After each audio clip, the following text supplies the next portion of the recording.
Hi friends, welcome to our channel Varsha's kitchen.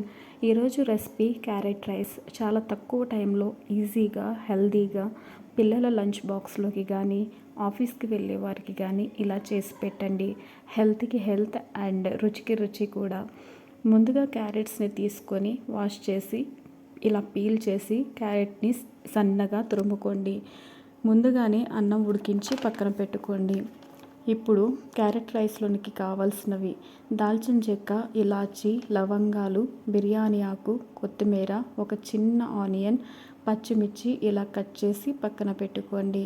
మీరు కనుక పిల్లలకి చేస్తున్నట్లయితే మసాలాలు తగ్గించి వేసుకోండి. ఇప్పుడు గ్యాస్ మీద ఒక గిన్నె పెట్టుకొని మనం మొన్న ఇంట్లో చేసుకున్నటువంటి స్వచ్ఛమైన నెయ్యిని 2 స్పూన్స్ వేసుకోండి. నెయ్యి ఈ రెసిపీకి చాలా టేస్ట్ని ఇస్తుంది. అలాగే 2 స్పూన్స్ ఆయిల్ని వేసుకోండి. ఆయిల్ కాగిన తర్వాత బిర్యానీ ఆకు, దాల్చిన చెక్క, ఇలాచీ, లవంగాలు వేసుకొని కొంచెం ఫ్రై అయిన తర్వాత ఆనియన్స్, పచ్చిమిర్చి వేసి వేయించాలి. ఇప్పుడు కొద్దిగా పసుపు వేసుకోవాలి. తర్వాత ముందుగా తురుము పెట్టుకున్నటువంటి క్యారెట్ను వేసుకొని కలిపి ఇప్పుడు రుచికి సరిపడా సాల్ట్ వేసుకొని బాగా కలిపి మూత పెట్టి క్యారెట్ మగ్గేంత వరకు ఉంచాలి. తర్వాత ముందుగా వండి పెట్టుకున్నటువంటి రైస్ వేసుకొని రైస్ అంతా క్యారెట్లో కలిసేలాగా బాగా కలుపుకోవాలి.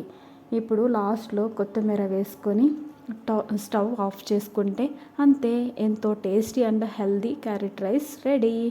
క్యారెట్ రైస్ని చికెన్ కాంబినేషన్తో ఇలా తిన్నారంటే సూపర్గా ఉంటుంది.